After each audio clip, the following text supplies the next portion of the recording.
Evening ஒரு 4 மணி time போல் ஆயிடுச்சுங்க. கிளைமேட்டும் பார்க்குறதுக்கு அவ்வளோ ஒரு ரம்யமாக இருக்குது. ஸோ இந்த டைமில் வந்துட்டு நம்மளும் நம்மளோட ரொட்டீன் வேலையை வந்து ஸ்டார்ட் பண்ணிடலான்ட்டு கோழிகளுக்கெல்லாம் தீவனம் போடலான்ட்டு சொல்லிட்டு ஸ்டார்ட் பண்ணியாச்சுங்க. வாங்க தீவனம் எப்படி மெஷர் பண்ணுறதுன்னு பார்க்கலாம். நாங்கள் வந்துட்டு கோழிகளுக்கு வந்துட்டு என்னென்ன கொடுக்குறோம் அப்படிங்கன்னா பார்த்துட்டிங்கன்னா, கருவாட்டுத்தூள், கம்பு, அரிசி, அப்புறம் கோதுமை, இதெல்லாமே வந்து நாங்கள் போட்டு மிக்ஸ் பண்ணி தாங்க கொடுக்குறோம். அதுக்கு ஃபஸ்ட்டு இந்த கருவாட்டுத்தூளில் வந்துட்டு பார்த்துட்டிங்கன்னா, ஆல்ரெடி இந்த கருவாட்டுத்தூளில் ஒரு 16 தானியங்கள் வந்துட்டு மிக்ஸ்டாக இருக்குதுங்க. அதில் வந்துட்டு தவிடு, ராகி, அப்புறம் வந்துட்டு கம்பு, இந்த மாதிரி நிறைய ஐட்டம்ஸ், கருவாடு, இந்த மாதிரி நிறைய ஐட்டம்ஸ் போட்டு தான் வந்துட்டு இந்த கருவாட்டுத்தூள் வந்துட்டு மேனுஃபேக்சர் பண்ணுறாங்க. நாங்கள் அது மட்டும் இல்லாமல் வந்துட்டு பார்த்துட்டிங்கன்னா, அரிசி, அப்புறம் வந்துட்டு கோதுமை, அது இல்லாமல் தனியாக கம்பு, இதெல்லாமே வந்துட்டு நாங்கள் கொடுக்குறோம். இப்போ வந்துட்டு இதெல்லாமே வந்துட்டு நம்ம கோழிகள் வந்துட்டு நம்மக்கிட்ட எவ்வளோ இருக்கோ அதுக்கு தேவையான ரேஷியோவில் வந்துட்டு மெஷர் பண்ணிவிட்டு நாங்கள் அதுக்கு தேவையான மாதிரி வந்து தீவனம் வந்து கலக்கிக்குவோம். எங்களுக்கு வந்துட்டு பார்த்துட்டிங்கன்னா ஒரு 2-2.5 கப்பு வந்துட்டு கருவாட்டுத்தூள், ஒரு 2 கப் அரிசி, அப்புறம் வந்துட்டு 1 கப் கோதுமை, 1 கப்பு கம்பு, இதெல்லாம் வந்து தான் நாங்கள் போட்டு மிக்ஸ் பண்ணுவோம். கொஞ்சம் தண்ணி மிக்ஸ் பண்ணிவிட்டு அதுக்கப்புறம் இதெல்லாமே போட்டு நல்லா மிக்ஸ் பண்ணும்போது இது வந்து தண்ணியோடு சேர்ந்து நல்லா ஊறி வரும். கோழிகளும் வந்து சாப்பிட்றதுக்கு ரொம்பவே நல்லா இருக்குங்க. அதனால் வந்துட்டு இந்த மாதிரியான ஒரு பதத்தில் தான் வந்துட்டு நாங்கள் மிக்ஸ் பண்ணிக்குவோம்.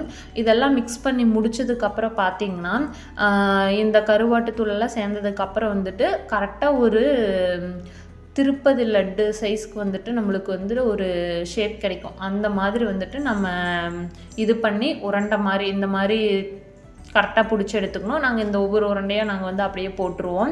ஸோ இந்த மாதிரியான பதத்தில் இருந்தால் கோழிகள் வந்து சாப்பிட்றதுக்கும் ரொம்பவே நல்லா இருக்கும்.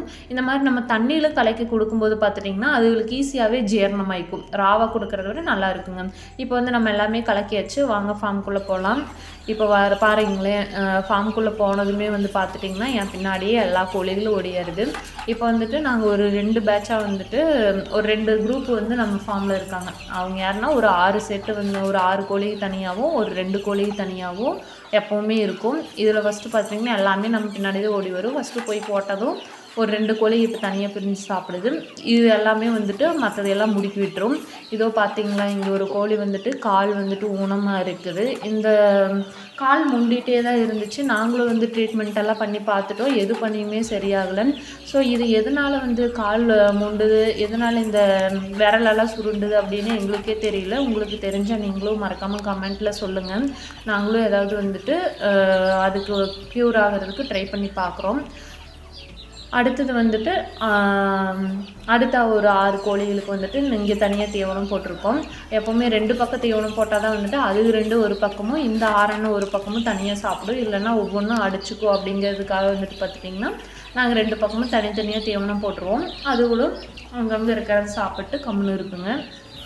அப்புறம் இது முடிஞ்சதுக்கப்புறம் பார்த்துட்டிங்கன்னா உள்ளே இருக்கிற கோழிகளுக்கெல்லாம் போடலான்னு ஸ்டார்ட் பண்ணியாச்சு. நம்ம ஃபஸ்ட்டு குஞ்சு கோழியிலேருந்து போயிடலாம் அப்படின்னு சொல்லிட்டு வெளிப்பியோட குஞ்சுகளுக்கு தீவனம் போடலான்னு வந்து தட்டை எடுத்துகிட்டு வந்து அந்த தீவனத்தை வந்து போட்டுட்டு உள்ளே வைக்கிறதுக்குள்ளேயே வந்துட்டு பார்த்துட்டிங்கன்னா அந்த சிக்ஸ் எல்லாம் வந்துட்டு அவ்வளோ ஒரு ஆர்ப்பாட்டம் பண்ணிகிட்ருக்குங்க. ஏன்னா காலையில் தான் வந்துட்டு நாங்கள் முருங்கீரை போட்டோம். அது இல்லாமல் மதியான டைமில் வந்துட்டு ஏதாவது காய்கறி அதெல்லாம் இருந்துச்சுனாலும் நாங்கள் வந்து போடுவோம். ஆனால் வந்துட்டு பார்த்துட்டிங்கன்னா அப்போவுமே வந்து இந்த தீவனம் சாப்பிட்றதுக்கு ரொம்பவே வந்துட்டு ஆர்ப்பாட்டம் பண்ணிகிட்ருக்குங்க. இதோ இங்கே பார்க்குறீங்களே, இந்த வாழை வந்துட்டு பார்த்துட்டிங்கன்னா இது இந்த கள்ளிப்பூச்சி தாக்கத்தினால வந்துட்டு இந்த நோய் மாதிரி வந்துருச்சு. இது என்ன பண்ணால் சரியாகும் அப்படின்னு உங்களுக்கு தெரிஞ்சால் மறக்காமல் கமெண்ட்டில் சொல்லுங்கள். அப்புறம் பார்த்துட்டிங்கன்னா இந்த வெளிப்பிக்கு தீவனம் போட்டதுக்கப்புறம் தண்ணி ஊற்றி வைக்கிற அந்த தொட்டியை வந்து கழுவிடுவோம். நாங்கள் டெய்லியுமே தண்ணி ஊற்றி வைக்கிற தொட்டி வந்து சுத்தமாக கழுவிட்டு தான் வந்துட்டு ஊற்றி வைப்போம். ஏன்னா சிக்ஸுக்கு வந்துட்டு ரொம்பவே வந்துட்டு அந்த சுத்தமாக இருக்கிறது ரொம்பவே அவசியம். அதனால் வந்துட்டு நாங்கள் எப்போவுமே தண்ணி ஊற்றி வைக்கிறது வந்துட்டு ஒரு டைம் வாஷ் பண்ணிட்டு தான் வந்துட்டு அடுத்த நாள் தண்ணியே ஊற்றி வைப்போம். அதே மாதிரி வந்து தண்ணி ஊற்றி வச்சாச்சுங்க. அதுக்கப்புறம் வந்து பார்த்துட்டிங்கன்னா அதுக்கு பக்கத்துலேயே இருக்கிற இன்னும் நம்மளோட செல்லக்கருப்பி, நம்ம செல்லக்கருப்பிக்கு வந்துட்டு தீவனம் போட ஸ்டார்ட் பண்ணிடுவோம். நம்ம செல்லக்கருப்பிக்கிட்ட போகிறதுக்கு முன்னாடியே இந்த வெளிப்பியோட குஞ்சுகளை பண்ணுற ஆர்ப்பாட்டத்தை விட இவளுக்கு வந்துட்டு இன்னும் ஒரு ட்ரிபிள் மடங்கு அதிகமாக பண்ணுவாங்கன்னு வச்சுக்கோங்களேன். இங்கே பாருங்களேன், நம்ம போய் பக்கத்தில் உட்காந்து தீவனத்தை எடுத்து போகிறதுக்குள்ளே இந்த சிக்ஸ் எல்லாம் எப்படா ஓப்பன் பண்ணுவாங்க, வெளியே வந்து தீவனத்தை சாப்பிட்லாம் அப்படிங்கிற மாதிரி வந்துட்டு ஒவ்வொன்றா வெளியே வந்து அவ்வளோ ஆர்ப்பாட்டம் பண்ணிகிட்டு இருக்குதுங்க. நானும் ஒவ்வொன்றா தள்ளி விட்டுட்டு அந்த தீவன கப்பை எடுக்க ட்ரை பண்ணுறேன். அது எடுக்கிறதுக்குள்ளேயே அது என்னை ஒரு வழி பண்ணிருச்சு. இப்போ வந்து பார்த்துட்டிங்கன்னா அதுகளுக்கு வந்துட்டு தீவனத்தை எடுத்து வச்சு இதுவுமே வந்துட்டு இந்த தீவனம் வந்துட்டு நல்லாவே விரும்பி சாப்பிடுங்க. இதெல்லாம் தீவனம் சாப்பிட்றது பார்த்துட்டு அதுக்கப்புறம் வந்துட்டு இதோட தண்ணி கப்புமே வந்துட்டு எல்லாம் வாஷ் பண்ணி எப்பவும் போல் நல்லா வாஷ் பண்ணிவிட்டு அதுக்கப்புறம் தண்ணி எடுத்து ஊற்றி வச்சாச்சுங்க. ஊற்றி வச்சதுக்கப்புறம் வந்துட்டு பார்த்துட்டிங்கன்னா ஊற்றி வச்சாச்சுங்க. இந்த 7 சிக்ஸுமே வந்துட்டு ரொம்பவே நல்லா ஆக்டிவாக இருக்குங்க. இந்த 7 சிக்ஸும் வந்துட்டு அவங்க அம்மா ரொம்பவே நல்லா பார்த்துக்கிறா. பிறந்ததுலேருந்து இதில் எந்த ஒரு இழப்புமே இல்லாமல் அழகாக வளர்ந்துட்டுருக்குங்க. நல்ல ஒரு ஆக்டிவ், கிட்டத்தட்ட ஒரு 1.5 மாதத்துக்கிட்ட ஆக போகுது. சூப்பராக க்ரோத்தும் இருக்குங்க.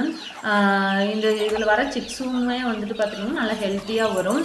அப்புறம் பார்த்துட்டிங்கன்னா இந்த 6 குஞ்சில் வந்துட்டு இந்த ஒரு கீரி சேவல் மட்டும் வந்துட்டு பார்த்துட்டிங்கன்னா இது போட்ட தீவனத்தை சாப்பிட்றத விட்டுட்டு போய் இந்த வெளிப்பிக்கிட்ட போட்ட தீவனத்தை வேணும்னு சொல்லி கேட்டுருக்குது. இந்த வெளிப்பி வந்துட்டு கோவமாக எனக்கு எங்கிட்ட எதுக்கு வந்த அப்படின்னு சொல்லிட்டு அது பிடிச்சி நல்லா கத்தி விட்டுருச்சுங்க. அப்புறம் வந்துட்டு 2 இப்போவே சண்டைக்கு போகுது பாருங்களேன். இந்த சேவல் வந்துட்டு இத்தனையாக இருக்குது, இதுவே இப்போ கோழிக்கிட்ட போய் வரைச்சிட்டு நிற்கிது. அந்த அளவுக்கு வந்துட்டு ரொம்பவே ஒரு கோவம் இருக்குது இந்த கோழிக்கிட்ட. அப்புறம் பார்த்துட்டிங்கன்னா இங்கே பாருங்கள், சரியான அழகான ஒரு கீரி வெடை நம்மக்கிட்ட இருக்குங்க.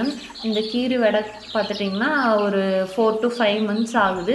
இன்னொரு 3 months 4 monthஸில் வந்துட்டு முட்டை வைக்கிற ஸ்டேஜ் ஆயிருங்க. இந்த கீரி வெடை வந்துட்டு ஒரு அருமையான லைனேஜுங்க, சூப்பரான வெடை. பார்க்குற எல்லாருமே சொல்கிறாங்க இது ஒரு நல்ல வெடை, கீரியில் வெடை கிடைக்கிறது ரொம்பவே சிரமம் அப்படின்னு சொல்கிறாங்க. அப்புறம் வந்துட்டு அதுக்கப்புறம் பார்த்துட்டிங்கன்னா நம்மளோட காக சேவலுக்கு தீவனம் வைக்கலாம் அப்படின்னு சொல்லிட்டு வந்து தீவனத்தை போட்டுட்டு அதுவும் தீவனம் நல்லா எப்போவுமே எடுத்துக்கும். அதுக்கப்புறம் இவங்ககிட்ட இருக்கிற தண்ணி கப்பையும் எடுத்து நல்லா வாஷ் பண்ணிவிட்டு சுத்தமாக வாஷ் பண்ணிவிட்டு அதுக்கப்புறம் தண்ணி கப்பையும் எடுத்து மாட்டி விட்டாச்சுங்க. இவனும் வந்து போடுற தீவனத்தை எல்லாம் கொஞ்சம் கூட மிச்சம் வைக்காமையே சாப்பிட்ருவான். இவனும் வந்துட்டு நம்மக்கிட்ட இருக்கிற ஒரு அருமையான சேவலுங்க. அடுத்தது வந்துட்டு இந்த மயில் சேவலுங்க. இந்த மயில் சேவல் பற்றி நாங்கள் தனியாக சொல்லியே ஆகணும்.